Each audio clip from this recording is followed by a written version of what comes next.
What's up, everybody? Happy Saturday. So, before I get started, I got 5 birthday shout outs I got to do.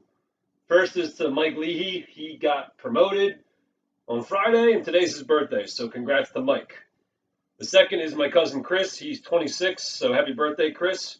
And saving the best for last, 3, 4, and 5 are my niece and nephews. Mason, Noah, and Paige turned 7 today. So, I was talking to them and I said, what's your Uncle Matt have for dinner? And they all said, pizza.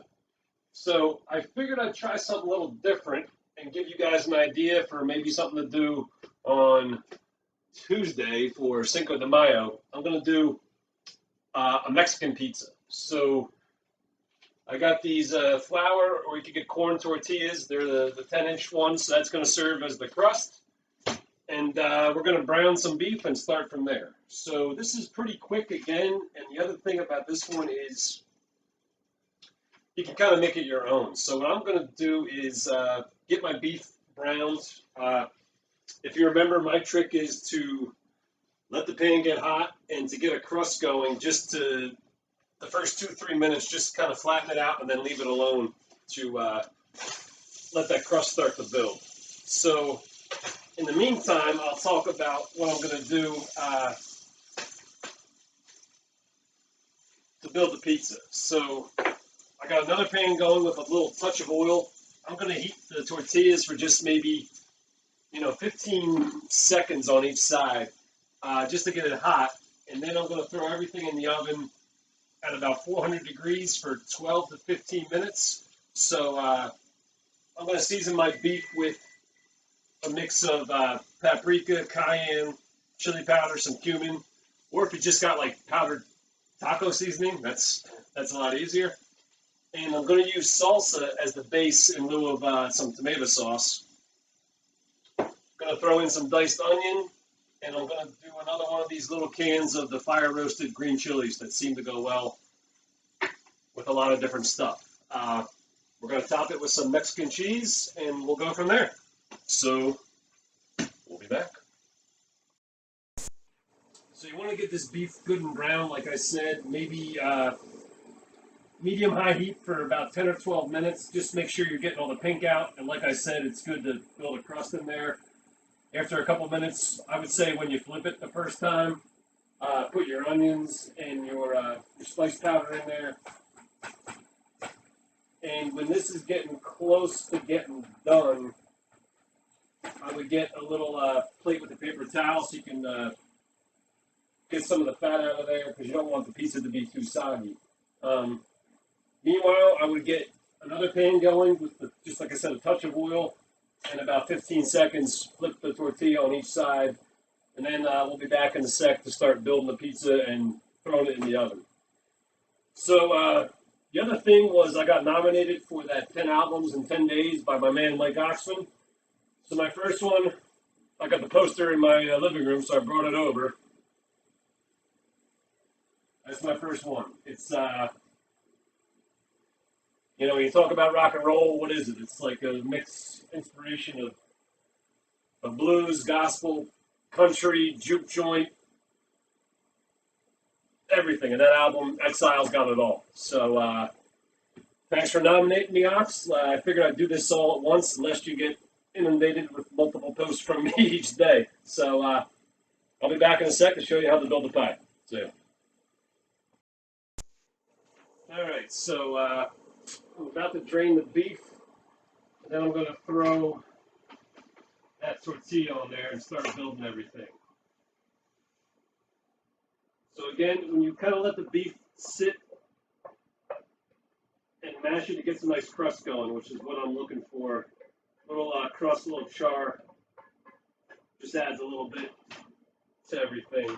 So just touch of oil, just, you're not trying to blast this thing, you're just trying to get it cooked. A little crust build, and then I forgot, I'm going to spray my pan real quick so it doesn't stick. And I would keep an eye on this. It depends, it's everyone's taste, but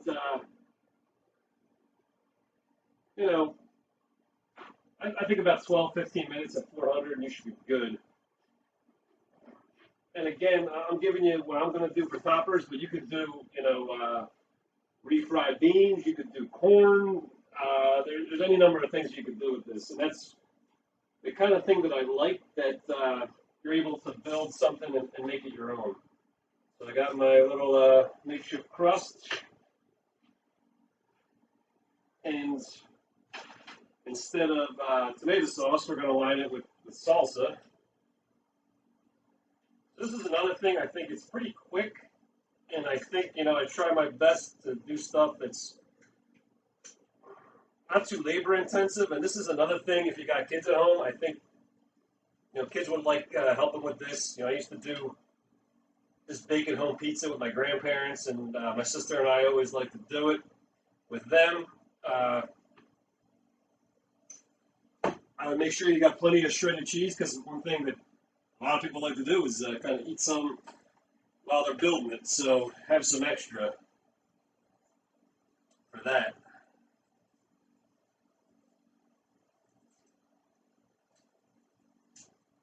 This is going to be like a meat lover's pie. There's quite a bit of beef on here, but it is just fine with me.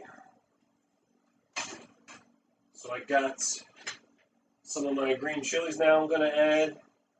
Just kind of spread that in there. I don't have any beans right now. I probably would do some kind of refried bean, maybe some black bean would be good. But again, it's kind of like, use what you got right now. Don't really want to be making any more than like once every 7 to 10 days to the store for food. So again, this is kind of whatever you got on hand. If you got some of the basics, this should be good. Got my cheese. I got a little bit of hot sauce I think I'm going to throw on here. Just because you can never have too much spice for me. And then when I'm done, I think I'm going to garnish it with some chives, and maybe even some sour cream will be good. So, pots and pans going, but I think I'm finally ready to go. And I'm going to throw this in for about, 10, 15 minutes. I'll probably take a look at it after 10. And we'll show you the finished product at that time. See ya. Alright, so we're back and this thing's done. So it took probably more towards that 15-minute range of time. You just want to make sure the cheese gets melted. And because the beef is browned, everything's cooked through pretty well. So just trying to transfer it to the plate without it spilling everywhere. I think we're doing okay. Oh. There we go. So if you're serving this for multiple people, you could always slice it up with the pizza slicer, or you could just get in here like I'm going to do. So I'm throwing some little chopped chive on here, and maybe just a little sour cream right in the middle there. So this is kind of like, if you're ever doing takeout or you want to make something at home, and you're kind of torn between Mexican or Italian, you could do both. You could do it all in one. So that's my little makeshift Mexican pizza. So hope you guys have a good night, and we'll probably be doing something different tomorrow, a little brunch item. So we'll be back. Have a good night. See you.